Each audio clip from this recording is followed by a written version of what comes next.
Hi hello friends, welcome back to my channel. Friends, video ಬಂದು ಸಸ್ಯಗಳಿಗೆ ಸಂಬಂಧಪಟ್ಟಂಥ topic wise ಆಗಿ EVS ಅಥವಾ ಎನ್ವೈರನ್ಮೆಂಟಲ್ ಸೈನ್ಸ್ಗೆ ಸಂಬಂಧಪಟ್ಟಂಥ ಪರಿಸರ ಅಧ್ಯಯನಕ್ಕೆ ಸಂಬಂಧಪಟ್ಟಂಥ ಕ್ವಶನ್ಸ್ಗಳನ್ನ ಈ ಒಂದು ವಿಡಿಯೋದಲ್ಲಿ ನೋಡ್ತಾ ಹೋಗೋಣ. ಎಕ್ಸಾಮ್ಸ್ಗೆ TET ಅದರಲ್ಲಿ ಮೇಯ್ನಾಗಿ TET GPSTಗೆ ಸಂಬಂಧಪಟ್ಟಂತೆ ಪೇಪರ್ 1ಗೆ ಸಂಬಂಧಪಟ್ಟಂಥ ಪ್ರಶ್ನೆಗಳನ್ನ ಈ ಒಂದು ವಿಡಿಯೋದಲ್ಲಿ ನೋಡ್ತಾ ಹೋಗೋಣ. ಫಸ್ಟ್ ಕ್ವಶನ್ ಹೀಗಿದೆ: ಈ ವರ್ಗದ ಸಸ್ಯಗಳನ್ನು ಉಭಯಜೀವಿಗಳು ಎಂದು ಕರೆಯುತ್ತಾರೆ.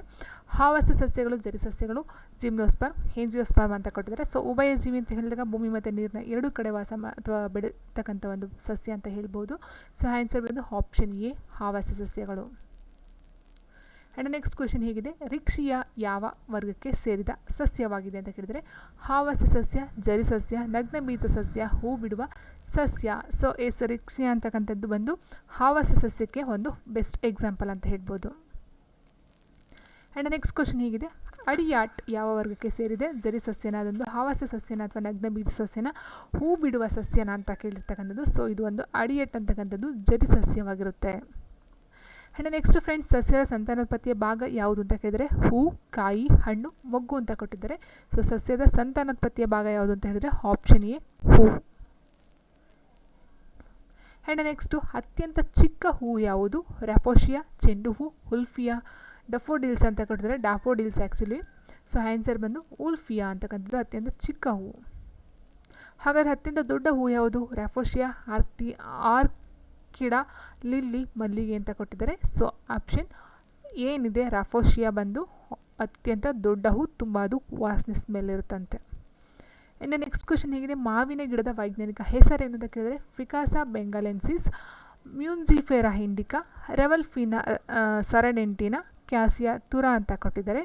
ಆನ್ಸರ್ ಮಾವಿನ ಗಿಡದ ಒಂದು ವೈಜ್ಞಾನಿಕ ಹೆಸರು ಬಂದು ಮ್ಯೂಂಜಿಫೆರಾ ಇಂಡಿಕಾ, ಆಪ್ಷನ್ ಬಿ. ಫ್ರೆಂಡ್ಸ್, ಶಂಕುಗಳು ಕಂಡುಬರುವ ಸಸ್ಯಗಳ ವರ್ಗ ಯಾವುದು ಹೇಳಿದರೆ ಆವಾಸ್ಯ, ಜರಿಸಸ್ಯಗಳು, ನಗ್ನ ಬೀಜ ಸಸ್ಯಗಳು, ಹೂ ಬಿಡುವ ಸಸ್ಯಗಳು ಅಂತ ಹೇಳಿದರೆ. ಸೊ ಆನ್ಸರ್ ಬಂದು ನಗ್ನ ಬೀಜ ಸಸ್ಯಗಳ ಜಾತಿಗೆ ಸೇರ್ತಕ್ಕಂಥ ಒಂದು ಗಿಡ ಶಂಕುಗಳು. ಆ್ಯಂಡ್ ನೆಕ್ಸ್ಟ್, ಕೆಂಪು ಶೈವಲ ಕೆಂಪಾಗಿರಲು ಕಾರಣವಾದ ವರ್ಣಕ ಯಾವುದು? ಫೈಕೋಸೈನಿನ, ಫೈಕೋಕ್ಸೆತಿನ, ಫೈಕೋಹೆರಿತ್ರಿನ, ಕ್ಯಾಥೋಫಿಲ್ ಅಂತ ಕೊಟ್ಟಿದ್ದಾರೆ. ಆನ್ಸರ್ ಬಂದು ಆಪ್ಷನ್ ಸಿ, ಫೈಕೋಹೆರಿತ್ರಿನ್ ಅಂತಕ್ಕಂಥ ಒಂದು ವರ್ಣಕದಿಂದ ಈ ಒಂದು ಕೆಂಪು ಶೈವಲ ಕೆಂಪಾಗಿ ಇರ್ತಕ್ಕಂಥದ್ದು. ಆ್ಯಂಡ್ ನೆಕ್ಸ್ಟ್, ಕಂದು ಶೈವಲ ಕಂದಾಗಿರಲು ಕಾರಣ ಏನು? ಯಾವ ಒಂದು ವರ್ಣಕ ಅಂತ ಕೇಳಿದ್ರೆ ಆನ್ಸರು ಫೈಕೋಹೆರಿತ್ರಿನ, ಕ್ಸಾಂಥೋಪಿಲ ಅಥವಾ ಫೈಕೋಸೈನಿನ, ಕ್ಲೋರಾಶಿನ್ ಅಂತ ಕೊಟ್ಟಿದ್ರೆ ಕ್ಲೋರೋಫಿನ್ ಆ್ಯಕ್ಚುಲಿ. ಆನ್ಸರ್ ಬಂದು option B, xanthophyll, option B xanthophyll. And next, ಇವುಗಳಲ್ಲಿ ಔಷಧೀಯ ಸಸ್ಯವನ್ನು ಹೆಸರಿಸಿ ಅಂತ ಕೊಟ್ಟಿದ್ದಾರೆ ಮಾವು, ಸರ್ಪಗಂಧಿ, ತಾಳೆ, ತೆಂಗು. ಆನ್ಸರ್ ಆಪ್ಷನ್ ಬಿ ಸರ್ಪಗಂಧಿ. ಆ್ಯಂಡ್ ನೆಕ್ಸ್ಟ್ ಕ್ವೆಶನ್: ಕುಂಡಗಳಲ್ಲಿ ಕುಬ್ಜ ಸಸ್ಯಗಳನ್ನು ಬೆಳೆಯುವ ಪದ್ಧತಿಗೆ ಹೀಗೆ ಅಂತಾರೆ ಬಡಿಂಗ, ಬೋನ್ಸಾಯಿ, ಹೈಡ್ರೋಫೋನಿಕ್ಸ, ತಾರಸಿ ವಿಧಾನ ಅಂತ ಹೇಳಿದ್ದಾರೆ. ಆನ್ಸರ್ ಕುಂಡಗಳಲ್ಲಿ ಕುಬ್ಜ ಸಸ್ಯಗಳನ್ನು ಬೆಳೆಸ್ತಕ್ಕಂಥ ಒಂದು ಕ್ರಿಯೆ ಅಥವಾ ಪದ್ಧತಿಯನ್ನು ಏನಂತ ಕರೀತಾರೆ ಅಂದರೆ option B bonsai.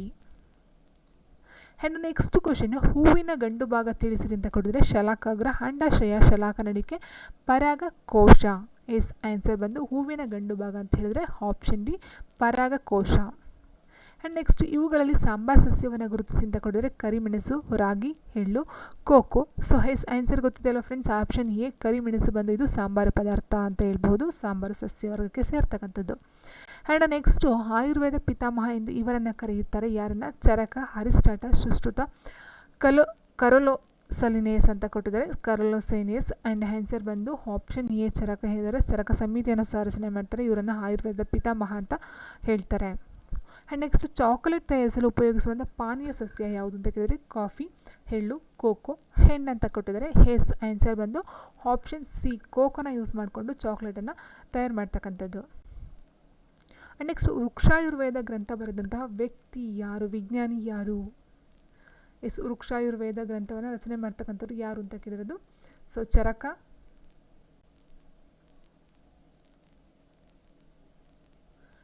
Aristotle, Sushruta, Carolus Linnaeus ಅಂತ ಕೊಟ್ಟಿದ್ದಾರೆ. ವೃಕ್ಷಾಯುರ್ವೇದ ಗ್ರಂಥವನ್ನು ರಚನೆ ಮಾಡ್ತಕ್ಕಂಥವ್ರು ಆಪ್ಷನ್ ಎ ಚರಕರವರು. ಆ್ಯಂಡ್ ನೆಕ್ಸ್ಟು, ಆಲ್ಜಿನ್ ಎನ್ನುವ ವಸ್ತು ಇದರಿಂದ ಪಡೆಯುತ್ತೇವೆ ಶೈವಲ ಸಸ್ಯ, ಜರಿಸಸ್ಯ, ಆವೃತ ಬೀಜ ಸಸ್ಯ ಮತ್ತು ಅನಾವೃತ ಬೀಜ ಸಸ್ಯ. ಸೊ ಆಲ್ಜಿನ್ ಅಂತಕ್ಕಂಥ ಒಂದು ವಸ್ತುವನ್ನು ಯಾವುದನ್ನ ಪಡ್ಕೊಳ್ತೀವಿ ಅಂತ ಹೇಳಿದ್ರೆ ಆನ್ಸರು ಆಪ್ಷನ್ ಎ ಶೈವಲ ಸಸ್ಯಗಳಿಂದ. ಆ್ಯಂಡ್ ನೆಕ್ಸ್ಟ್ ಸಸ್ಯಗಳಿಗೆ ಜೀವವಿದೆ ಎಂದು ಕಂಡುಹಿಡಿದಂಥ ವಿಜ್ಞಾನಿ ಯಾರು ಅಂತ ಕೇಳಿದರೆ J C Bose, Aristotle, Whittaker, J Thomson ಅಂತ ಕೊಟ್ಟಿದ್ದಾರೆ. ನಮ್ಗೆ ಗೊತ್ತಿದೆ, ಇದು ಲಾಸ್ಟ್ ಒಂದು ಇದರಲ್ಲೂ ಸಹ ನೀಡಿದ್ದೆ. ಸೊ ಸಸ್ಯಗಳ ಜೀವವಿದೆ ಅಂತಕ್ಕಂಥ ಫಸ್ಟ್ ಕಂಡಿರ್ತಕ್ಕಂಥವ್ರು ಜೆ.ಸಿ. ಬೋಸ್. ಆ್ಯಂಡ್ ನೆಕ್ಸ್ಟ್ ಇವುಗಳಲ್ಲಿ ಬಯೋಡೀಸೆಲ್ ಸಸ್ಯ ಗುರುತಿಸಿ ಅಂತ ಕೊಟ್ಟಿದ್ದಾರೆ. ಬಯೋಡೀಸೆಲ್ ಸಸ್ಯ ಯಾವುದು? ಪೊಂಗಮಿಯಾ ಪಿನ್ನಾಟ, ಕ್ಯಾಸಿಯತುರಾ, ಅಜಾಟ್ರಿಕಾ ಇಂಡಿಕಾ, ಮ್ಯೂಸಿಂಪೆರಾ ಇಂಡಿಕಾ ಅಂತ ಕೊಟ್ಟಿದ್ದಾರೆ. ಸೊ ಮ್ಯೂಸಿಂಪೆರಾ ಇಂಡಿಕಾ ಲಾಸ್ಟ್ ಹೇಳಿದಾಗ ಅದು ಒಂದು ಮಾವಿನ ಒಂದು ಇದು. ಪೊಂಗಮಿಯಾ ಪಿನ್ನಾಟ ಅಂತ ಹಿಂದೆ. ಸೊ ಇದು ಬಂದು ಬಯೋಡೀಸೆಲ್ ಅಂತ ಹೇಳ್ತೀವಿ. ಇಟ್ ಮೀನ್ಸ್ ಸೊ ಇದು ಒಂದು ನ್ಯಾಚುರಲಾಗಿ ಇಟ್ ಮೀನ್ಸ್ ನಾವು ತಯಾರು ಮಾಡ್ಕೊಳ್ತಕ್ಕಂಥದ್ದು ಅಂತ ಹೇಳಿದರೆ, ಸೊ ಫ್ಯೂಯಲ್ಸ್ಗೆ ಸಂಬಂಧಪಟ್ಟಂಥದ್ದಲ್ಲ, ಇದು ಮನುಷ್ಯ ಇಟ್ ಮೀನ್ಸ್ ಮಾನವ ಮಾಡ್ಕೊಳ್ತಕ್ಕಂಥ ಒಂದು ಬಯೋ ಇದು ಅಂತ ಹೇಳ್ಬಹುದು. ಆ್ಯಂಡ್ ನೆಕ್ಸ್ಟ್ ಸಸ್ಯಗಳ ಜೀವಿತಾವಧಿಯನ್ನು ಈ ರೀತಿಯಾಗಿ ವಿಂಗಡಿಸಿಲ್ಲ ಅಂತ ಹೇಳಿದರೆ, ಸಸ್ಯಗಳ ಜೀವಿತಾವಧಿಯನ್ನು ಈ ರೀತಿಯಾಗಿ ವಿಂಗಡಿಸಿಲ್ಲ. ಬಹುವಾರ್ಷಿಕ, ತ್ರೈವಾರ್ಷಿಕ, ದ್ವೈವಾರ್ಷಿಕ ಆ್ಯಂಡ್ ಏಕವಾರ್ಷಿಕ ಅಂತ ಕೊಟ್ಟಿದ್ದಾರೆ. ಆನ್ಸರು. ಸೊ ಏಕವಾರ್ಷಿಕ ಗೊತ್ತಿದೆ, ದ್ವಿವಾರ್ಷಿಕ ಗೊತ್ತಿದೆ, ಆ್ಯಂಡ್ ತ್ರೈವಾರ್ಷಿಕ ಅಂತ ಕೊಟ್ಟಿಲ್ಲ. ಎರಡಕ್ಕಿಂತ ಜಾಸ್ತಿ ಅಂತ ಹೇಳಿದಾಗಲೇ ಬಹುವಾರ್ಷಿಕ ಅಂತ ತಗೊಳ್ತೀವಿ. ಸೊ ಹಾಗಾಗಿ ತ್ರೈವಾರ್ಷಿಕ ಬರೋದಿಲ್ಲ. ಆ್ಯಂಡ್ ನೆಕ್ಸ್ಟ್ ಕ್ವೆಶನು, ಸಸ್ಯದ ಬೆಳವಣಿಗೆಯನ್ನು ಅಳೆಯುವ ಉಪಕರಣ ಯಾವುದು ಅಂತ ಕೇಳಿದರೆ, ಸಸ್ಯದ ಬೆಳವಣಿಗೆಯನ್ನು ಅಳೆಯುವಂಥ ಉಪಕರಣ ಯಾವುದು? ಕ್ರೆಸ್ಕೋಗ್ರಾಫ್, ಸಿಸ್ಮೋಗ್ರಾಫ್, ರಿಕ್ಟೋಗ್ರಾಫ್ ಯಾವುದು ಅಲ್ಲ ಅಂತ ಕೊಟ್ಟಿದ್ದಾರೆ. ನಮ್ಗೆ ಗೊತ್ತಿದೆ ಅಲ್ವಾ. ಸೊ ಸಿಸ್ಮೋಗ್ರಾಫು, ರಿಕ್ಟೋಗ್ರಾಫ್ ಇದೆಲ್ಲ ಬರ್ತಕ್ಕಂಥದ್ದು ಭೂಕಂಪದಲ್ಲಿ ಬರ್ತಕ್ಕಂಥದ್ದು. ಸೊ ಕ್ರೆಸ್ಕೋಗ್ರಾಫ್ ಬಂದು ಸಸ್ಯದ ಬೆಳವಣಿಗೆಯನ್ನು ಅಳಿತಕ್ಕಂಥ ಒಂದು ಉಪಕರಣ ಆಗಿರುತ್ತೆ. ನೆಕ್ಸ್ಟು ದ್ಯುತಿ ಸಂಶ್ಲೇಷಣೆ ವೇಗ ಉಸಿರಾಟದ ವೇಗಕ್ಕಿಂತ ಜಾಸ್ತಿ ಇರುತ್ತಾ, ಕಡಿಮೆ ಇರುತ್ತಾ, ಸಮ ಇರುತ್ತಾ ಅಥವಾ ಹೆಚ್ಚು ಕಡಿಮೆ ಇರುತ್ತಾ ಅಂತ ಕೇಳಿದರೆ, ದ್ಯುತಿ ಸಂಶ್ಲೇಷಣೆಯ ವೇಗ ಉಸಿರಾಟದ ವೇಗಕ್ಕಿಂತ ಜಾಸ್ತಿ ಇರುತ್ತಂತೆ. Option A. ಆ್ಯಂಡ್ ನೆಕ್ಸ್ಟು ಎಲೆಯ ಈ ರೀತಿಯ ಸೀಳಿಕೆಯಿಂದ ಪತ್ರರಂಧ್ರಗಳನ್ನು ನೋಡಬಹುದು. ಎಲೆಯ ಈ ರೀತಿಯ ಸೀಳಿಕೆಯಿಂದ ಪತ್ರರಂಧ್ರಗಳನ್ನು ನೋಡಬಹುದು. ಅಡ್ಡವಾಗಿ ಸೀಳೋದ್ರಿಂದ ಉದ್ದ, ನೇರ, ವಕ್ರ ಅಂತ ಕೊಟ್ಟಿದ್ದಾರೆ. ಆನ್ಸರ್ ಆಪ್ಷನ್ ಎ ಅಡ್ಡ. ಇಟ್ ಮೀನ್ಸ್ ಅಡ್ಡವಾಗಿ ನಾವು ಸೀಳೋದ್ರಿಂದ ಅದನ್ನು ಏನು ಮಾಡ್ಬೋದು, ಅದರಲ್ಲಿರ್ತಕ್ಕಂಥ ಒಂದು ರಂಧ್ರಗಳನ್ನು ನಾವು ನೋಡಬಹುದು. ಅದರದೇ ಕಣ್ಣುಗಳುಳ್ಳ ತುಂಡುಗಳ ಮೂಲಕ ಸಂತಾನೋತ್ಪತ್ತಿ ಹೊಂದುವ ಸಸ್ಯ ಯಾವುದು ಅಂತ ಕೇಳಿದರೆ, ಪಪ್ಪಾಯ, ಜೋಳ, ಕಬ್ಬು ಮತ್ತು ಬೇವು ಅಂತ ಕೊಟ್ಟಿದ್ದಾರೆ. ಆನ್ಸರ್ ಬಂದು ಆಪ್ಷನ್ ಸಿ ಕಬ್ಬು. ಕಬ್ಬು ಅಂತ ಹೇಳಿದಾಗ ಅದು ಗಿಣ್ಣಿಗೆ ಒಂದು ಇದು ಬೆಳ್ಕೊಳ್ಳುತ್ತಲ್ವ. ಸೊ ಅದನ್ನು ಕಣ್ಣು ಅಂತ ಹೇಳ್ತೀವಿ. ಆ ಕಣ್ಣುಗಳ ಮೂಲಕ ಸಂತಾನೋತ್ಪತ್ತಿನ ಮಾಡ್ಕೊಳ್ತವೆ. ನೆಕ್ಸ್ಟ್ ಆರ್ಥಿಕ ಬೆಳೆ ಎಂಬ ಅನ್ವರ್ಥ ನಾಮದಿಂದಲೂ ಕರೆಯಲಾಗುವ ಬೆಳೆ ಯಾವುದು? ಜೋಳ, ಹತ್ತಿ, ರಾಗಿ, ಕಬ್ಬು ಅಂತ ಕೊಟ್ಟಿದ್ದಾರೆ. ಆನ್ಸರ್ ಬಂದು ಆಪ್ಷನ್ ಬಿ ಹತ್ತಿ. ಸೊ ಇಲ್ಲಿ ಆಲ್ಮೋಸ್ಟ್ ಹತ್ತಿ ಮತ್ತು ಕಬ್ಬು ಎರಡೂ ಸಹ ತೊಗೊಳ್ಬೋದು. ಅದು ಮೇಯ್ನಾಗಿ ಹತ್ತಿ ಬರುತ್ತೆ. ಇಟ್ ಮೀನ್ಸ್ ವಾಣಿಜ್ಯ ಬೆಳೆ ಅಂತಲೂ ಸಹ ಹೇಳ್ತೀವಲ್ಲ, ಹತ್ತಿ. ಅತಿ ವೇಗವಾಗಿ ಬೆಳೆಯುವ ಮರ ಯಾವುದು? ನೀಲಗಿರಿ, ಅಶೋಕ, ಮಾವು ಆ್ಯಂಡ್ ಬೇವು ಅಂತ ಕೊಟ್ಟಿದ್ದಾರೆ. ಸೊ ಈ ನಾಲ್ಕರಲ್ಲಿ ಅತಿ ವೇಗವಾಗಿ ಬೆಳೀತಕ್ಕಂಥ ಮರ ಬಂದು ಆಪ್ಷನ್ ಎ ನೀಲಗಿರಿ ಮರ. ಆ್ಯಂಡ್ ನೆಕ್ಸ್ಟ್ ಹಸಿರು ಕ್ರಾಂತಿಗೆ ಕಾರಣಕರ್ತವಾಗಿದ್ದು ಈ ಸಸ್ಯ ಅಂತ ಹೇಳಿದರೆ ಗೋಧಿ. ಆಪ್ಷನ್ ಬಿ ಗೋಧಿ. ಆ್ಯಂಡ್ ನೆಕ್ಸ್ಟ್ ದ್ಯುತಿ ಸಂಶ್ಲೇಷಣಾ ಕ್ರಿಯೆಯ ವೇಳೆಯಲ್ಲಿ ಬಿಡುಗಡೆಯಾದ ಅನಿಲ ಯಾವುದು ಅಂತ ಕೇಳಿದರೆ, ಇಂಗಾಲದ ಡೈಆಕ್ಸೈಡ್, ಸಲ್ಫರ್ ಆಕ್ಸೈಡ್, ಆಮ್ಲಜನಕ ಆ್ಯಂಡ್ ಗಂಧಕದ ಆಮ್ಲ ಅಂತ ಹೇಳಿದರೆ. ಆನ್ಸರ್ ಬಂದು ಆಪ್ಷನ್ ಸಿ ಆಮ್ಲಜನಕ ಅಲ್ವಾ. ಸೊ ದ್ಯುತಿ ಸಂಶ್ಲೇಷಣಾ ಕ್ರಿಯೆ ಅಂತ ಹೇಳಿದಾಗಲಿ ಇಂಗಾಲದ ಡೈಆಕ್ಸೈಡನ್ನು ತಗೊಂಡು ಆಮ್ಲಜನಕವನ್ನು ಬಿಟ್ಕೊಡುತ್ತೆ. ನೆಕ್ಸ್ಟ್ ಬೀಜ ಪ್ರಸರಣದ ಅರ್ಥ ಅಂತ ಕೇಳಿದರೆ, ಹರಡುವುದು, ಸಂರಕ್ಷಣೆ, ಭಕ್ಷಣೆ ಎಲ್ಲವೂ ಅಂತ ಕೇಳಿದರೆ. ಆನ್ಸರ್ ಬಂದು ಹರಡುವುದು. ಬೀಜ ಪ್ರಸರಣ ಅಂತ ಹೇಳಿದರೆ ಹರಡ್ತಕ್ಕಂಥದ್ದು. ಪ್ರಸರಣ ಮೀನ್ಸ್ ಹರಡ್ತಕ್ಕಂಥದ್ದು. ಆ್ಯಂಡ್ ನೆಕ್ಸ್ಟ್ ನಿತ್ಯ ಹರಿದ್ವರ್ಣ ಕಾಡುಗಳಲ್ಲಿ ಬಹು ಎತ್ತರದ ಮರಗಳು ಕಂಡುಬರಲು ಕಾರಣ ಏನು ಅಂತ ಕೇಳಿದರೆ, ಇಲ್ಲಿ ಆಕ್ಸಿಜನ್ಗಾಗಿ ಪೈಪೋಟಿ, ನೀರಿಗಾಗಿನ ಪೈಪೋಟಿ, ಸೂರ್ಯನ ಬೆಳಕಿಗಾಗಿ ಪೈಪೋಟಿ, ಜಾಗಕ್ಕಾಗಿನ ಪೈಪೋಟಿ ಅಂತ ಹೇಳಿದರೆ. ಆನ್ಸರ್ ಬಂದು ಆಪ್ಷನ್ ಸಿ ಸೂರ್ಯನ ಬೆಳಕಿಗಾಗಿ ಪೈಪೋಟಿ. ಆ್ಯಂಡ್ ನೆಕ್ಸ್ಟ್ ಕ್ವೆಶನ್ ಹೀಗಿದೆ, ಸಸ್ಯ ವ್ಯೂಹದಲ್ಲಿ ಕಾಂಡದ ಬಹುಮುಖ್ಯ ಕಾರ್ಯ ಏನು ಅಂತ ಕೇಳಿದರೆ, ಕಾಂಡದ ಕೆಲಸ ಅಷ್ಟೇ ಕೇಳಿದಲ್ಲಿ ಸಸ್ಯಕ್ಕೆ ಆಧಾರವನ್ನು ಒದಗಿಸ್ತಕ್ಕಂಥದ್ದು ನೀರಿನ ಸಾಗಾಣಿಕೆ, ಎಲೆಗಳನ್ನು ಎತ್ತರಿಸಿ ಹಿಡಿಯುವುದು, ಮೇಲಿನ ಎಲ್ಲವೂ ಅಂತ ಕೊಟ್ಟಿದ್ದಾರೆ. ಹೌದಲ್ವಾ. ಸಸ್ಯದ ಕಾಂಡದ ಒಂದು ಕಾರ್ಯ ಅಂತ ಹೇಳಿದಾಗ ಸಸ್ಯಕ್ಕೆ ಆಧಾರವನ್ನು ಕೊಡುತ್ತೆ, ಹಣ್ಣು ನೀರನ್ನು ಸಾಗಣೆ ಮಾಡುತ್ತೆ, ಹಣ್ಣು ಎಲೆಗಳನ್ನು ಎತ್ತರಿಸಿ ಹಿಡಿತಕ್ಕಂಥ ಒಂದು ಕೆಲಸನೂ ಸಹ ಮಾಡುತ್ತೆ. ಸೊ ಹಾಗಾಗಿ ಆನ್ಸರು ಆಪ್ಷನ್ ಡಿ ಮೇಲಿನ ಎಲ್ಲವೂ. ನೆಕ್ಸ್ಟು ಹಸಿರು ಸಸ್ಯಗಳು ಮಾತ್ರ ಆಹಾರವನ್ನು ತಯಾರಿಸುತ್ತವೆ, ಹಸಿರು ಸಸ್ಯಗಳು ಹರಿತನ ಹೊಂದಿವೆ ಅಂತ ಕೊಟ್ಟಿದ್ದಾರೆ. ಸೊ ನೋಡಿ ಇಲ್ಲಿ ಆನ್ಸರ್ ಬಂದು ಹಸಿರು ಸಸ್ಯಗಳು ಮಾತ್ರನೇ ಆಹಾರವನ್ನು ತಯಾರು ಮಾಡ್ತಕ್ಕಂಥದ್ದು ಮತ್ತು ಹಸಿರು ಸಸ್ಯಗಳು ಹರಿತನ ಹೊಂದಿರ್ತಕ್ಕಂಥದ್ದು. ಸೊ ಹಾಗಾಗಿ ಆನ್ಸರು ಆಪ್ಷನ್ 1 ಮತ್ತು 2 ಸರಿ ಇದೆ.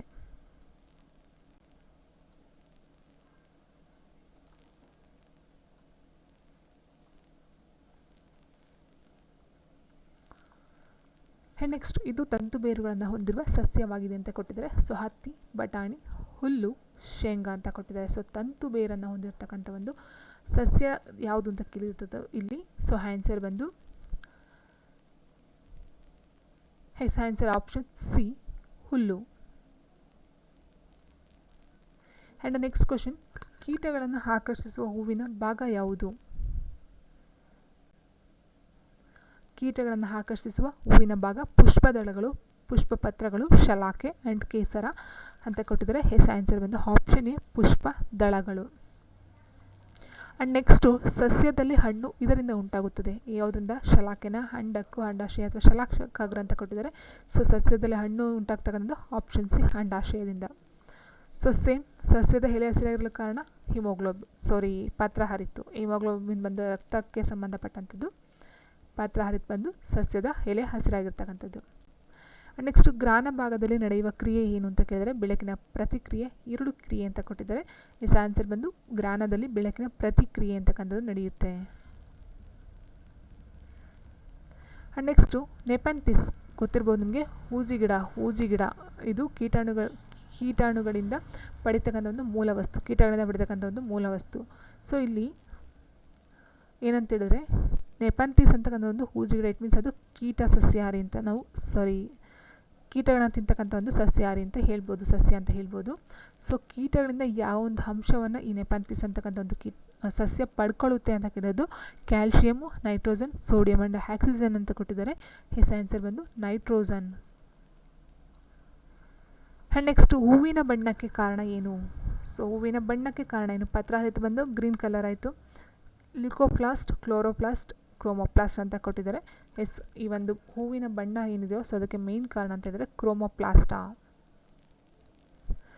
ನೆಕ್ಸ್ಟ್, ಬಟಾಣಿ ಗಿಡದ ವೈಜ್ಞಾನಿಕ ಹೆಸರು ಏನು ಅಂತ ಕೇಳಿದರೆ ಪೈಸಮ್ ಸಟೈವಮ್, ಮ್ಯಾಂಜಿಫೆರಾ ಇಂಡಿಕಾ, ಹೋಮೋಸೆಫಿಯನ್ಸು, ಕ್ಯಾನಿಸ್ ಫೆಮಿಲಿಯಾರಿಸ್ ಅಂತ ಕೊಟ್ಟಿದ್ದಾರೆ. ಆನ್ಸರ್ ಬಂದು ಆಪ್ಷನ್ ಎ, ಪೈಸಮ್ ಸಟೈವಮ್ ಅಂತಕ್ಕಂಥದ್ದು ಬಟಾಣಿಯ ಒಂದು ವೈಜ್ಞಾನಿಕ ಹೆಸರು. ನೆಕ್ಸ್ಟ್, ಹೂ ಮತ್ತು ಹಣ್ಣುಗಳ ಬಣ್ಣಕ್ಕೆ ಕಾರಣ ಏನು ಅಂತ ಕೇಳಿದರೆ ಲಿಕೋಪ್ಲಾಸ್ಟೋ, ಕ್ರೋಮೋಪ್ಲಾಸ್ಟು, ಎ ಆ್ಯಂಡ್ ಬಿ ಯಾವುದು ಅಲ್ಲ ಅಂತ ಕೊಟ್ಟಿದ್ದಾರೆ. ಸೊ ನಾನು ಆಲ್ರೆಡಿ ಹೇಳಿದಾಗೆ ಹೂವಿಗೆ ಒಂದು ಕ್ರೋಮೋಪ್ಲಾಸ್ಟ್ ಅಂತಕ್ಕಂಥದ್ದು ಮೇನ್ ಕಾರಣ.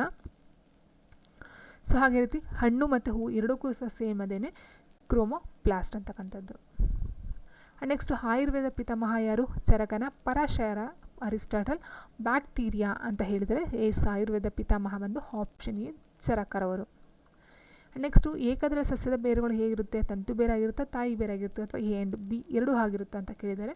ಸೊ ಏಕದಳ ಸಸ್ಯ ಅಂತ ಹೇಳಿದಾಗ ಅಲ್ಲಿ ಬರ್ತಕ್ಕಂಥದ್ದು ಆಪ್ಷನ್ ಎ, ತಂತು ಬೇರು.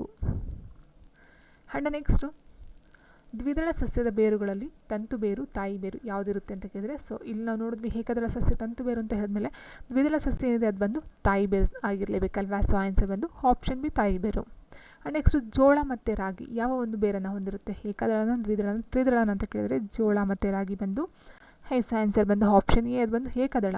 ಅದು ಎರಡು ದಳವನ್ನು ಹೊಂದಿರೋದಿಲ್ಲ, ಅದನ್ನು ಪಪ್ ಮಾಡೋದು ನಾವು ಎರಡು ಸಿಗೋದಿಲ್ಲ, ಒಂದೇನೇ, ಅದು ಪುಡಿ ಪುಡಿ ಹೋಗುತ್ತಲ್ವಾ. ಸೊ ಏಕದಳ. ನೆಕ್ಸ್ಟು, ದ್ವಿದಳ ಧಾನ್ಯಗಳ ಬೇರಿನಲ್ಲಿರುವ ಬ್ಯಾಕ್ಟೀರಿಯಾ ಯಾವುದು ಅಂತ ಕೇಳಿದರೆ ದ್ವಿದಳ ಧಾನ್ಯಗಳ ಬೇರಿನಲ್ಲಿರ್ತಕ್ಕಂಥ ಬ್ಯಾಕ್ಟೀರಿಯಾ ಲ್ಯಾಕ್ಟೋಬ್ಯಾಕ್ಟೀರಿಯಾ, ರೈಸೋಬಿಯಂ, ಬ್ಯಾಕ್ಟೀರಿಯಾ ಯಾವುದು ಅಲ್ಲ ಅಂತ ಕೊಟ್ಟಿದ್ದಾರೆ. ಆನ್ಸರ್ ಬಂದು ಆಪ್ಷನ್ ಬಿ, ರೈಸೋಬಿಯಂ. ನೆಕ್ಸ್ಟ್, ಯೂರಿಯಾದಲ್ಲಿರುವ ನೈಟ್ರೋಜನ್ ಪ್ರಮಾಣ ಎಷ್ಟು? 47%, 27%, 25% ಆರ್ 50%. ಆನ್ಸರ್ ಬಂದು ಆಪ್ಷನ್ ಎ, 47%. ನೆಕ್ಸ್ಟ್ ಕ್ವೆಶ್ಚನ್ ಹೀಗಿದೆ, ಒಬ್ಬ ರೈತನು ತನ್ನ ಹೊಲದಲ್ಲಿ ಬೆಳೆದ ಆಲೂಗಡ್ಡೆಯಲ್ಲಿ ಪ್ರತಿ ವರ್ಷ ಲಾಭವನ್ನು ಗಳಿಸಿರುತ್ತಾನೆ. ಆದರೆ ಪ್ರಸ್ತುತ ವರ್ಷದಲ್ಲಿ ಅವನು ಬೆಳೆದ ಬೆಳೆಯ ಎಲೆಗಳು ಬೂದು ಬಣ್ಣಕ್ಕೆ ತಿರುಗಿ ಬೆಳೆಯು ಸೊರಗಿ ಹೋಗಿರುತ್ತದೆ. ಕಾರಣ ಏನು? ಅತಿಯಾದ ಮಳೆ, ಕಡಿಮೆ ಮಳೆ, ಖನಿಜಾಂಶಗಳ ಕೊರತೆ, ಫಂಗಸ್ ಹಾವಳಿ ಅಂತ ಕೊಟ್ಟಿದ್ದಾರೆ. ಇದಕ್ಕೆ ಮೇನ್ ಕಾರಣ ಅಂತ ಹೇಳಿದ್ರೆ ಇದು ಬೂದು ಬಣ್ಣಕ್ಕೆ ಬೆಳೆದಕ್ಕೆ ಕಾರಣ ಆಪ್ಷನ್ ಡಿ, ಫಂಗಸ್, ಹುಳು ಹತ್ತಿರ್ತಕ್ಕಂಥ ಅಂತ ಹೇಳ್ತೀವಲ್ಲ, ಸೊ ಫಂಗಸ್ ಹಾವಳಿ. ನೆಕ್ಸ್ಟು, ಶೈವಲಗಳಲ್ಲಿ ಕೆಂಪು ಬಣ್ಣಕ್ಕೆ ಕಾರಣವಾದ ವರ್ಣಕ ಯಾವುದು ಅಂತ ಕೇಳಿದರೆ ಸೊ ಇದು ರಿಪೀಟೆಡ್ ಕ್ವೆಶ್ಚನ್ನು. ಕ್ಯಾಂಥೋಫಿಲ್, ಫೈಕೋಎರಿಥ್ರಿನ್, ಫೈಕೋಸೈನಿನ್, ಕ್ಲೋರೋಫಿಲ್ ಅಂತ ಹೇಳಿದರೆ ಆನ್ಸರ್ ಬಂದು ಫೈಕೋಎರಿಥ್ರಿನ್. ನೆಕ್ಸ್ಟು, ಶೈವಲ ಮತ್ತು ಶಿಲೀಂಧ್ರಗಳು ಪರಸ್ಪರ ಲಾಭಕ್ಕಾಗಿ ಜೊತೆ ಜೀವನವನ್ನು ನಡೆಸುತ್ತವೆ. ಇವುಗಳನ್ನು ಏನೆಂದು ಕರೆಯುತ್ತಾರೆ?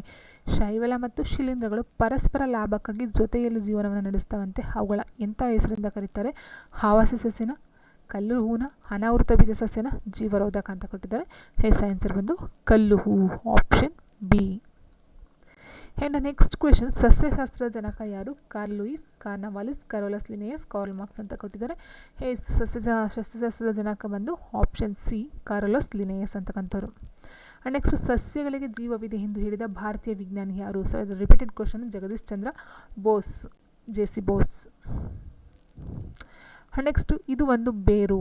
ಶುಂಠಿ, ಆಲೂಗಡ್ಡೆ, ಮೂಲಂಗಿ, ಅರಿಶಿಣ ಅಂತ ಕೊಟ್ಟಿದ್ದಾರೆ. ಸೊ ಇಲ್ಲಿ ಬರ್ತಕ್ಕಂಥ 4 ಸಹ ಭೂಮಿ ಒಳಗಡೆ ಬೆಳೀತಕ್ಕಂಥದ್ದು, ಆದರೆ ಬೇರು ಅಂತ ಹೇಳಲ್ಲ, ಕಾಂಡ ಅಂತ ಹೇಳ್ತೀವಿ. ಸೊ ಇಲ್ಲಿ ಒಂದು ಬೇರು ಯಾವುದು ಅಂತ ಕೇಳಿದಾಗ ಇಲ್ಲಿ ಶುಂಠಿ ಬೇರ ಅಥವಾ ಆಲೂಗಡ್ಡೆ ಬೇರ, ಮೂಲಂಗಿ ಬೇರ ಅಥವಾ ಅರಿಶಿಣ ಬೇರ ಅಂತ ಕೇಳಿದರೆ ಆನ್ಸರ್ ಬಂದು ಆಲೂಗಡ್ಡೆ ಒಂದು ಕಾಂಡ ಆ್ಯಂಡ್ ಶುಂಠಿ ಒಂದು ಸಹ ಕಾಂಡನೇ. ಆ್ಯಂಡ್ ಮೂಲಂಗಿ ಮತ್ತು ಅರಿಶಿಣದೆಲ್ಲ ನೋಡ್ತಾ ಹೋದಾಗ ಅರಿಶಿಣ ಬಂದು ಒಂದು ಬೇರಾಗಿರುತ್ತೆ, ಆಪ್ಷನ್ ಡಿ. ಆ್ಯಂಡ್ ನೆಕ್ಸ್ಟ್ ಹೂಗಳನ್ನು ಹೊಂದಿರುವ ಸಸ್ಯ ಯಾವುದು? ಬ್ರಯೋಫೈಟಾ, ಏಂಜಿಯೋಸ್ಪರ್ಮ್, ಜಿಮ್ನೋಸ್ಪರ್ಮ್ ಆ್ಯಂಡ್ ಶೈವಲ್ ಅಂತ ಹೇಳಿದರೆ ಆನ್ಸರ್ ಬಂದು ಆಪ್ಷನ್ ಬಿ, ಏಂಜಿಯೋಸ್ಪರ್ಮ್. ನೆಕ್ಸ್ಟು ತಮ್ಮ ಆಹಾರವನ್ನು ತಾವೇ ತಯಾರಿಸಿಕೊಳ್ಳುವ ಹಸಿರು ಸಸ್ಯಗಳು ಸ್ವಪೋಷಕಗಳು, ಪರಪೋಷಕಗಳು, ಬಳ್ಳಿಗಳು, ವಾರ್ಷಿಕ ಸಸ್ಯಗಳು ಅಂತ ಕೊಟ್ಟಿದ್ದಾರೆ. ಸ್ವಪೋಷಕ ಮೀನ್ಸ್ ತಮ್ಮ ಆಹಾರವನ್ನು ತಾವೇ ತಯಾರಿಸಿಕೊಳ್ತಕ್ಕಂಥ ಸ್ವಪೋಷಕಗಳು ಅಂತ ಹೇಳ್ತೀವಿ. ನೆಕ್ಸ್ಟು ಒಂದು ಜಮೀನಿನಲ್ಲಿ ಒಂದೇ ಋತುವಿನಲ್ಲಿ 2 ಅಥವಾ ಹೆಚ್ಚು ಬೆಳೆಗಳನ್ನು ಬೆಳೆಯುವುದಕ್ಕೆ ಏನಂತ ಕರೀತಾರೆ? ಸರದಿ ಬೆಳೆ, ಮಿಶ್ರ ಬೆಳೆ, ಕೊಯ್ಲು ಮಾಡುವುದು, ಉಳುವುದು ಅಂತ ಕೊಟ್ಟಿದ್ದಾರೆ. ಆನ್ಸರ್ ಬಂದು ಆಪ್ಷನ್ ಬಿ, ಮಿಶ್ರ ಬೆಳೆ. ನೆಕ್ಸ್ಟ್ ಹುಲ್ಲುಗಾವಲು ಆವಾಸದಲ್ಲಿನ ಮಳೆಯ ಪ್ರಮಾಣ ವರ್ಷಕ್ಕೆ ಎಷ್ಟಿರುತ್ತೆ? ವರ್ಷಕ್ಕೆ ಬಂದು ಆನ್ಸರು ವರ್ಷಕ್ಕೆ 25ರಿಂದ 75 ಸೆಂಟಿಮೀಟರ್. ಆ್ಯಂಡ್ ನೆಕ್ಸ್ಟು ಈರುಳ್ಳಿ ಸಸ್ಯದಲ್ಲಿ ಆಹಾರ ಸಂಗ್ರಹಣೆಯಾದ ಭಾಗ ಯಾವುದು? ಎಲೆ, ಬೇರು, ಕಾಂಡ, ಹೂ. ಸೊ ಇಲ್ಲಿ ಬೇರಲ್ಲಿ ಈರುಳ್ಳಿ ಇರುತ್ತಾ ಅಥವಾ ಎಲೆಯಲ್ಲಿ ಇರುತ್ತಾ, ಕಾಂಡ ಇರುತ್ತಾ, ಹೂ ಇರುತ್ತಾ ಅಂತ ಕೇಳಿದರೆ ಸೊ ನಿಮ್ಗೆ ಗೊತ್ತಿರುತ್ತೆ. ಯಾಕಂತ ಹೇಳಿದರೆ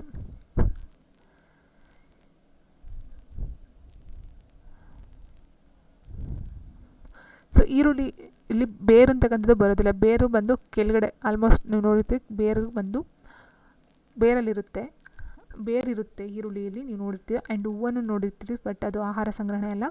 ಆ್ಯಂಡ್ ಎಲೆ ಮತ್ತು ಕಾಂಡ ಏನಿದೆ ಸೊ ಇಲ್ಲಿ ನೋಡ್ತಾ ಹೋದಾಗ ಈರುಳ್ಳಿ ಅಂತಕ್ಕಂಥದ್ದು ಕಾಂಡದಲ್ಲಿ ಬರ್ತಕ್ಕಂಥದ್ದು, ಆಪ್ಷನ್ ಸಿ, ಕಾಂಡದಲ್ಲಿ ಬರ್ತಕ್ಕಂಥದ್ದು.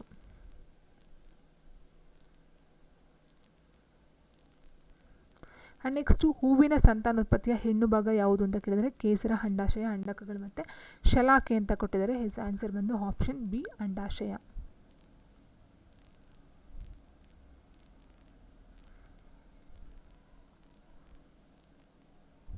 ನೆಕ್ಸ್ಟ್ ಈ ಕೆಳಗಿನ ಯಾವ ಸಸ್ಯವು ಆವೃತ ಬೀಜ ಸಸ್ಯಕ್ಕೆ ಸೇರಿಲ್ಲ ಅಂತ ಹೇಳಿದರೆ ಮಾವು, ದಾಳಿಂಬೆ, ದ್ರಾಕ್ಷಿ, ಸೈಕಾಸ. ಆನ್ಸರ್ ಬಂದು ಆಪ್ಷನ್ ಡಿ, ಸೈಕಾಸ. ಆವೃತ ಬೀಜ ಅಂತ ಹೇಳಿದ್ರೆ ಇಟ್ ಮೀನ್ಸ್ ಒಂದು ಹಣ್ಣಿನ ಮೇಲ್ಗಡೆ ಪದರ ಸಿಪ್ಪೆ ಏನಿರುತ್ತೋ ಸೊ ಅದು ಆವೃತವಾಗಿದ್ದರೆ ಅದನ್ನು ಆವೃತ ಬೀಜ ಅಂತ ಹೇಳ್ತಾರೆ. ಸೊ ಆವೃತ ಆಗಿಲ್ಲ ಅಂದರೆ ಅದನ್ನು ಅನಾವೃತ ಬೀಜ ಅಂತ ಹೇಳ್ತಾರೆ, ಸೈಕಾಸ್. ನೆಕ್ಸ್ಟು ವೆಲಸ ನಿರೆಯ ಸಸ್ಯದ ಉಸಿರಾಟಕ್ಕೆ ಸಹಾಯ ಮಾಡುವ ಬೇರು ಯಾವುದು? ಹೀರುಬೇರು, ವಾಯುವಿಕ ಬೇರು, ತಂತು ಬೇರು ಆ್ಯಂಡ್ ತಾಯಿ ಬೇರು ಅಂತ ಕೊಟ್ಟಿದ್ದಾರೆ. ಆನ್ಸರ್ ಬಂದು ಆಪ್ಷನ್ ಬಿ, ವಾಯುವಿಕ ಬೇರು. ಆ್ಯಂಡ್ ನೆಕ್ಸ್ಟ್ ಈ ಸಸ್ಯದ ಬೀಜವು ಸಸ್ಯ ಪ್ರಪಂಚದ ಅತಿ ದೊಡ್ಡ ಬೀಜ ಅಂತ ಹೇಳಿದರೆ ಕೋಕೋಡಿ ಮೇರ್ ಅಂತಕ್ಕಂಥದ್ದು, ಆಪ್ಷನ್ ಸಿ. ಆ್ಯಂಡ್ ಒಂದು ಹೂವಿನ ಕೇಸರದಿಂದ ಶಲಾಗ್ರಕ್ಕೆ ಪರಾಗವು ವರ್ಗಾವಣೆಯಾಗುವ ಪ್ರಕ್ರಿಯೆ. ಒಂದು ಹೂವಿನ ಕೇಸರದಿಂದ ಶಲಾಗ್ರಕ್ಕೆ ಪರಾಗವು ವರ್ಗಾವಣೆಯಾಗುವಂಥ ಪ್ರಕ್ರಿಯೆಗೆ ಏನಂತ ಕರೀತಾರೆ? ನಿಷೇಚನ, ಪರಾಗಸ್ಪರ್ಶ, ಸ್ಪರ್ಶ, ಅಪರಾಗಸ್ಪರ್ಶ ಅಂತ ಕೊಟ್ಟಿದ್ದಾರೆ. ಸೊ ನಿಮ್ಗೆ ಗೊತ್ತಿರಬಹುದು ಏನಂತ ಹೇಳಿದರೆ ನಿಷೇಚನ, ಸ್ಪರ್ಶ, ಅಪರಾಗಸ್ಪರ್ಶ ಅದು ಬರೋದಿಲ್ಲ. ಸೊ ಪರಾಗಸ್ಪರ್ಶ ಕ್ರಿಯೆ ಅಂತ ನೀವು ಕೇಳಿರ್ತೀರ. ಸೊ ಆನ್ಸರು ಅದಾಗಿರುತ್ತೆ.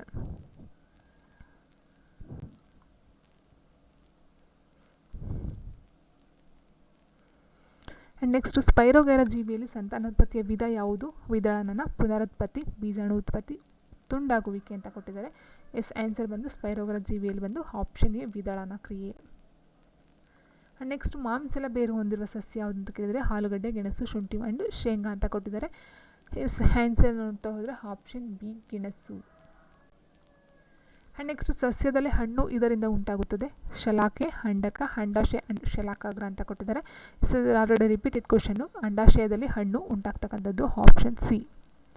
ನೆಕ್ಸ್ಟ್ ಪಕ್ವವಾದ ಅಂಡಾಶಯ ಇದನ್ನು ಉಂಟು ಮಾಡುತ್ತದೆ. ಪಕ್ವವಾದ ಅಂಡಾಶಯ ಬೀಜನ, ಕೇಸರ, ಶಲಾಕೆ, ಹಣ್ಣು ಅಂತ ಕೊಟ್ಟಿದ್ದಾರೆ. ಆನ್ಸರ್ ಬಂದು ಇಲ್ಲಿ ಹಣ್ಣು ಮತ್ತು ಬೀಜ ಎರಡನ್ನೂ ಉತ್ಪತ್ತಿ ಮಾಡ್ತಕ್ಕಂಥದ್ದು. ಅದರಲ್ಲಿ ಮೇಯ್ನಾಗಿ ನಾವು ತೊಗೊಳ್ತಾ ಹೋದಾಗ ಪಕ್ವವಾದ ಅಂಡಾಶಯ ಇದನ್ನು ಉಂಟು ಮಾಡುತ್ತೆ ಅಂತ ಹೇಳಿದರೆ ಆಪ್ಷನ್ ಎ, ಬೀಜ. ಸೊ ನೀವು ಇಲ್ಲಿ ನೋಡಿದ್ವಿ ಅಲ್ವಾ, ಸಸ್ಯದಲ್ಲಿ ಹಣ್ಣು ಇದರಿಂದ ಉಂಟಾಗುತ್ತೆ, ಅಂಡಾಶಯದಿಂದ ಹಣ್ಣು ಉಂಟಾಗ್ತಕ್ಕಂಥದ್ದು. ಅದೇ ರೀತಿ ಅಂಡಾಶಯದ ಹಣ್ಣು ಉಂಟಾದರೆ ಅಂಡಾಶಯ ಇಟ್ ಮೀನ್ಸ್ ಪಕ್ವವಾದ ಜಾಸ್ತಿ ಮಾಗೋದು ಅಂತ ಹೇಳ್ತಾರೆ. ಸೊ ಅದರಿಂದ ಏನು ಉಂಟಾಗುತ್ತೆ? ಬೀಜ ಉಂಟಾಗುತ್ತೆ. ಕ್ರಿಸ್ಟೆಗಳು ಇಲ್ಲಿ ಕಂಡುಬರುತ್ತವೆ. ಮೈಟೋಕಾಂಡ್ರಿಯಾ, ಲೈಸೋಸೋಮ, ಗಾಲ್ಗಿ ಸಂಕೀರ್ಣ ಆ್ಯಂಡ್ ರೈಸೋಸೋಮ್ ಅಂತ ಕೊಟ್ಟಿದ್ದಾರೆ. ಎಸ್ ಆನ್ಸರ್ ಬಂದು ಆಪ್ಷನ್ ಎ ಮೈಟೋಕಾಂಡ್ರಿಯಾದಲ್ಲಿ ಕಂಡುಬರ್ತಕ್ಕಂಥದ್ದು. ಆ್ಯಂಡ್ ನೆಕ್ಸ್ಟ್ ಪ್ಲಾಸ್ಟಿಡ್ಗಳು ಇಲ್ಲಿ ಕಂಡುಬರ್ತವೆ. ಪ್ರಾಣಿ ಜೀವಕೋಶದಲ್ಲಿ, ಸಸ್ಯ ಜೀವಕೋಶದಲ್ಲಿ, ಪಕ್ಷಿ ಜೀವಕೋಶದಲ್ಲಿ ಆ್ಯಂಡ್ ಸೂಕ್ಷ್ಮ ಜೀವಕೋಶಗಳಲ್ಲಿ ಅಂತ ಹೇಳಿದರೆ ಎಸ್ ಆನ್ಸರ್ ಬಂದು ಸಸ್ಯ ಜೀವಕೋಶದಲ್ಲಿ ಈ ಒಂದು ಪ್ಲಾಸ್ಟಿಡ್ಗಳು ಕಂಡುಬರುತ್ತೆ. ಪ್ರಾಣಿ ಜೀವಕೋಶದಲ್ಲಿ ಕಂಡುಬರೋದಿಲ್ಲ, ಅದು ನೆನ್ಪಿಟ್ಕೊಡಿ.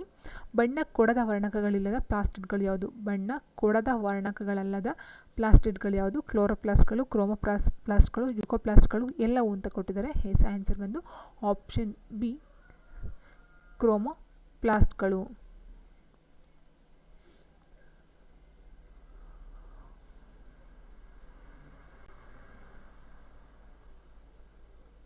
ಆ್ಯಂಡ್ ನೆಕ್ಸ್ಟು ಕ್ಯಾರೆಟು, ಗೆಣಸು, ಬೀಟ್ರೂಟು ಸಸ್ಯದ ಇದರ ಭಾಗಗಳಾಗಿವೆ ಅಂತ ಕೊಟ್ಟಿದ್ದಾರೆ.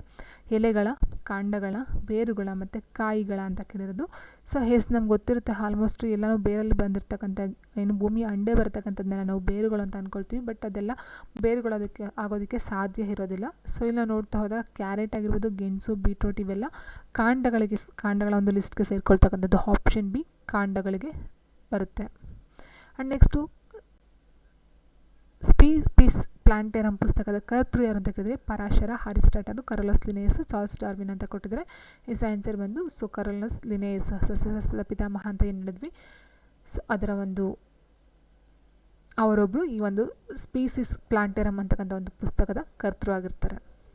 ಆ್ಯಂಡ್ ನೆಕ್ಸ್ಟ್ ಎಲ್ಲ ಸಸ್ಯಗಳ ಬೆಳವಣಿಗೆಗೆ ಅತ್ಯವಶ್ಯಕವಾಗಿ ಬೇಕಾಗಿರುವ ಧಾತುಗಳ ಸಂಕೇತಾಕ್ಷರಗಳು ಯಾವುದು ಅಂತ ಕೇಳಿದರೆ ಸೊ ನೋಡಿ NPK, SPBK, KCUFO, PCAPT ಅಂತ ಕೊಟ್ಟಿದ್ದಾರೆ. ಇಟ್ ಮೀನ್ಸ್ ಇಲ್ಲಿ ಕೊಟ್ಟಿರ್ತಕ್ಕಂಥದ್ದು ಒಂದು ರಾಸಾಯನಿಕ ವಸ್ತುಗಳೇನಿದ್ದಾವೆ, ಧಾತುಗಳಿದ್ದಾವೆ, ಅದಕ್ಕೆ ಸಂಬಂಧಪಟ್ಟಂತೆ ಅದನ್ನು ಕೂಡ ಬದಲು ಇಲ್ಲಿ ಅದರ ಒಂದು ಸಂಕೇತಾಕ್ಷರವನ್ನು ಕೊಟ್ಟಿದ್ದಾರೆ ಅಷ್ಟೇ. N means nitrogen, P phosphorus, K potassium ಅಂತ ಹೇಳ್ತೀವಿ. ಸೊ ಆನ್ಸರ್ ಬಂದು ಆಪ್ಷನ್ ಎ. ಆ್ಯಂಡ್ ನೆಕ್ಸ್ಟ್ ಇನ್ನು sulphur, PB means lead, K potassium, so ಈ ಥರ ಎಲ್ಲ ಬರುತ್ತೆ. ಆದರೆ ಸಸ್ಯಕ್ಕೆ ಬೇಕಾಗಿರ್ತಕ್ಕಂಥದ್ದು ಮೇಯ್ನಾಗಿ ಫಾಸ್ಫೇಟು ಆ್ಯಂಡ್ ಫಾಸ್ಫರಸ್ಸು, ಫಾಸ್ಫೇಟ್ ಮತ್ತು ನೈಟ್ರೋಜನ್ ಅಂತ ಹೇಳ್ಬೋದು. ಆ್ಯಂಡ್ ನೆಕ್ಸ್ಟು ನೈಟ್ರೋಜನಸ್ ಗೊಬ್ಬರಕ್ಕೆ ಒಂದು ಉದಾಹರಣೆ ಕೊಟ್ಟಿದ್ದಾರೆ. Super phosphate, urea, potassium sulphate, potassium chloride. So nitrogenous ಗೊಬ್ಬರಕ್ಕೆ ಬೆಸ್ಟ್ ಎಕ್ಸಾಂಪಲ್ ಯಾವುದು? Urea, option B. Okay friends, video ಇಷ್ಟ ಲೈಕ್ ಮಾಡಿ, ಶೇರ್ ಮಾಡಿ, ಕಮೆಂಟ್ ಮಾಡಿ ಅಂತೇಳಿ thank you for watching. So ಇದು TETಗೆ ಯೂಸ್ ಆಗಲಿ ಅಂತಕ್ಕಂಥ ಒಂದು ಪರ್ಪಸಿಂದ ಆಲ್ಮೋಸ್ಟ್ ಇನ್ನೇನು ಎಕ್ಸಾಮ್ ಹತ್ರ ಬರ್ತಾ ಇದೆ. ಸೊ ಇದಕ್ಕೆ ರಿಲೇಟೆಡ್ ಆಗಿ ಈ ಒಂದು ಕ್ವಶನ್ಸ್ಗಳು. ಸೊ ನೀವು ಕಮ್ಮಿ ಸಮಯ ಇರೋದ್ರಿಂದ ಜಾಸ್ತಿ ವಿಷಯಗಳ ಅಥವಾ ಜಾಸ್ತಿ ಕಂಟೆಂಟ್ನ ನೀವು ಬೇಗ ಕಡಿಮೆ ಟೈಮಲ್ಲಿ ಮುಗಿಸ್ಕೊಳ್ಳೋಕ್ಕೆ ಪ್ರಯತ್ನ ಮಾಡಿ. ತುಂಬ ರಿವಿಷನ್ಸ್ಗಳಿರುತ್ತೆ. ಸೊ ರಿವಿಷನ್ಸ್ಗಳನ್ನ ಕಂಪ್ಲೀಟ್ ಮಾಡ್ತಾ ಹೋಗಿ.